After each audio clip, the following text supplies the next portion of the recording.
लिखा हुआ है? जी, ये हमारी एक ऑर्गेनाइजेशन है ब्लू बर्ड। मैं थोड़ा पीछे घूम जाता हूं ताकि आपको बहुत अच्छे से दिखाई पड़ेगा।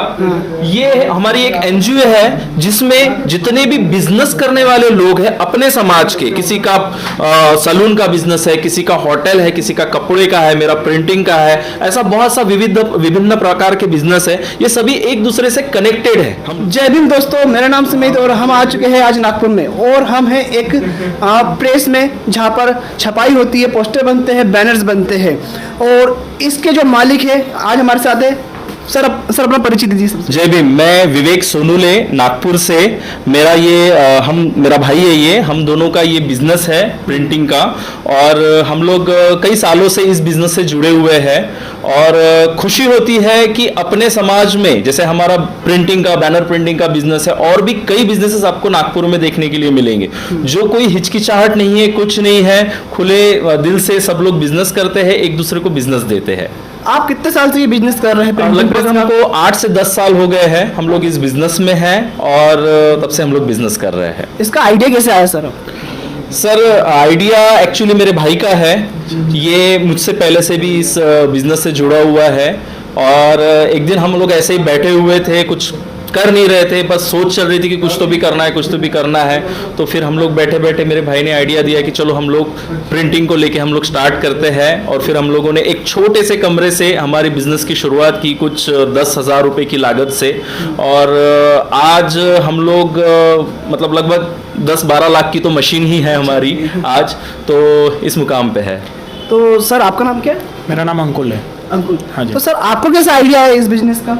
मैं एक्चुअली नागपुर में एडवर्टीजमेंट में एज एन एडमिनिस्ट्रेशन काम करता था, एडमिनिस्ट्रेटर। होता यह था कि कई बार कंपनियों के जो जॉब्स आते थे तो उनको पता नहीं होता था कि कौन सी होर्डिंग कहाँ लगाए। आपको स्कूल बैग की होर्डिंग अगर फैशन गली में लगाएंगे तो कोई मीनिंग नहीं बनता था। तो उन लोगों को हम लोग पूरा मतलब एक कैंपेन रन करके देते थे। तो उस वक्त ऐसा होता था कि हम लोगों के वेंडर्स रहते थे इस बिजनेस से रिलेटेड। तो उसी तरीके से क्योंकि मैं उस चीज़ से रिलेटेड था, उस फील्ड में था, तो मैंने सोचा कि एक कहीं तो भी अपना एज एन वेंडर करके अपना कुछ तो भी काम शुरू किया जाए। तो ये आपका आइडिया था। लेकिन सर आपने बोला कि विदर्भ, महाराष्ट्र, नागपुर में ऐसी कोई प्रिंटिंग प्रेस नहीं होगी, ऐसी कोई मशीन नहीं होगी जिससे बाबा साहब अम्बेडकर की फोटो ना निकली हो, तो ऐसा कैसे? ऐसा इसलिए है सर क्योंकि सभी जानते हैं कि बाबा साहब ने जो धम्म दीक्षा ली है वो नागपुर में दीक्षा भूमि में ली है, ये तो सबको जग जाहिर है। उसके बाद में सबसे ज्यादा जो आज जैसे बाकी जगहों में, नागपुर या विदर्भ महाराष्ट्र को छोड़ा जाए, यूपी में या हरियाणा में पिछड़ा वर्ग करके हमें बोला जाता है, या दलित ये वर्ड यूज किया जाता है, ये यहाँ आपको कहीं सुनने को नहीं मिलेगा। क्योंकि जिनको पिछड़ा वर्ग या दलित कहा जाता है वही आज यहाँ पे अच्छे सारे मुकाम पे है, अच्छे अपने अपने बिजनेस कर रहे हैं। क्यों कर रहे हैं? इसकी वजह बाबा साहब है।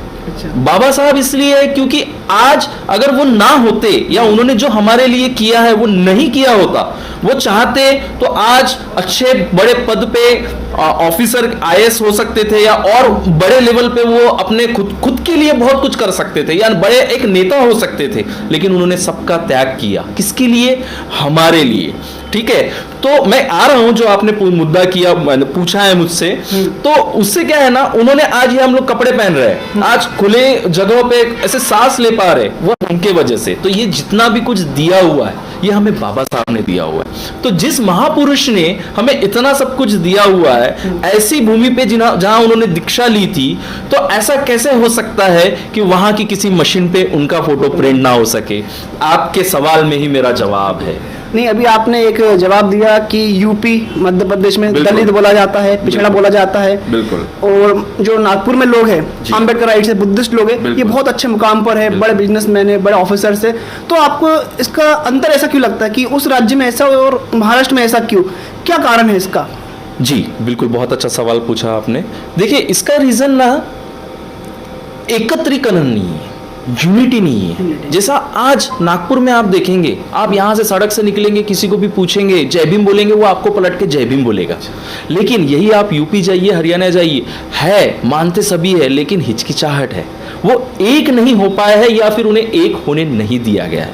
ये मौका हमें पहले मिला, इसीलिए नागपुर में इस तरीके से बाबा साहब को लेके बूम है मतलब बूम, मतलब आप समझ रहे हो, आज की भाषा में हम लोग बूम बोलते हैं। तो वो चीज अगर वहां हो जाए, हमारे लोग, हमारे समाज के लोग, बाबा साहब को मानने वाले लोग अगर एक साथ एकजुट हो जाए, तो आज वहां पे भी उनको दलित या पिछड़ा नहीं हो। वैसे तो बोलना ही नहीं चाहिए, ये दलित नाम का शब्द होना ही नहीं चाहिए, पिछड़ा नाम का शब्द होना ही नहीं चाहिए। ये सब शब्द हटाने के लिए ही बाबा साहब ने संघर्ष किया हुआ है, ठीक है।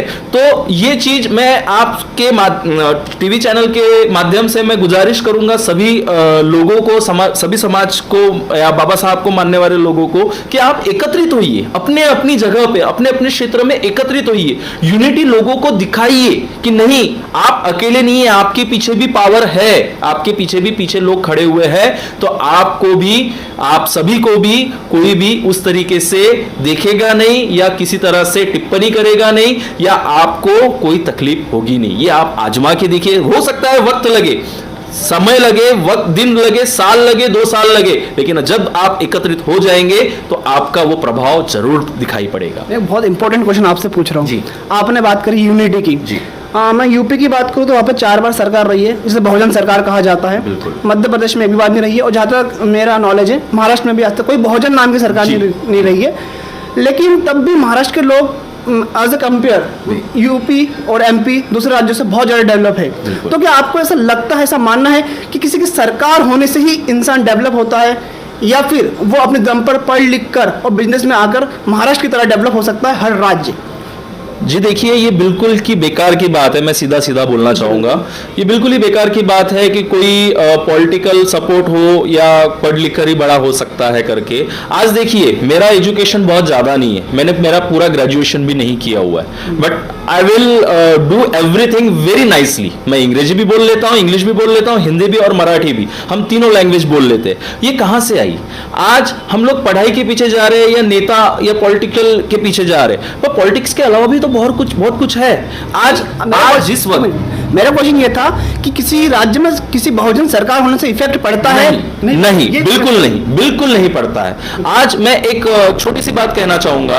आज देखा जाए तो बहुत सारा सिंधी समाज आज पाकिस्तान से स्थलांतर करके इंडिया में आया और बहुत से अलग अलग जगह पे वो जाके हो गया, सेटल हो गया, ठीक है। उनकी पढ़ाई लिखाई हुई थी क्या? उस वक्त नहीं थी। क्या वो किसी पार्टी में थे क्या? नहीं। लेकिन आज मुझे बोलने की जरूरत नहीं है कि सिंधी समाज की हर ऐसा कोई चौराहा नहीं होगा जहां कोई ना कोई सिंधी बैठ के अपनी चीजों को भव्य ढव्य तरीके से बेच नहीं रहा होगा।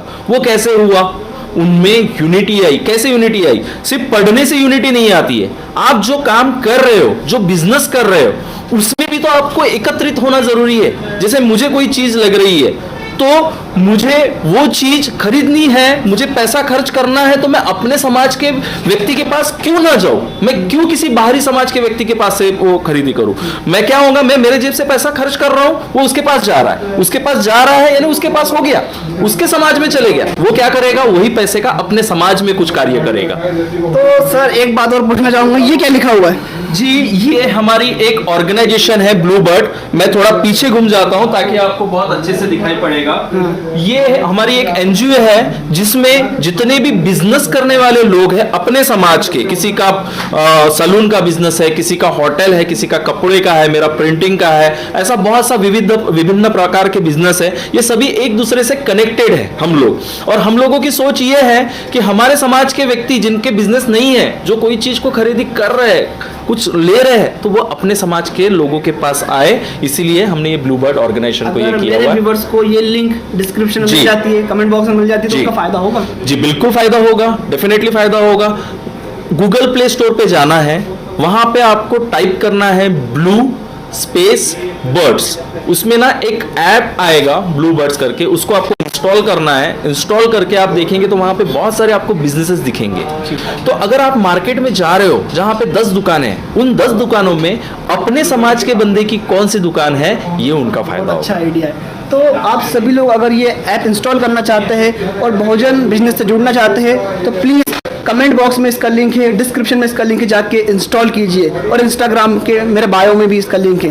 तो आप सभी का बहुत बहुत धन्यवाद चैनल पे आने के लिए।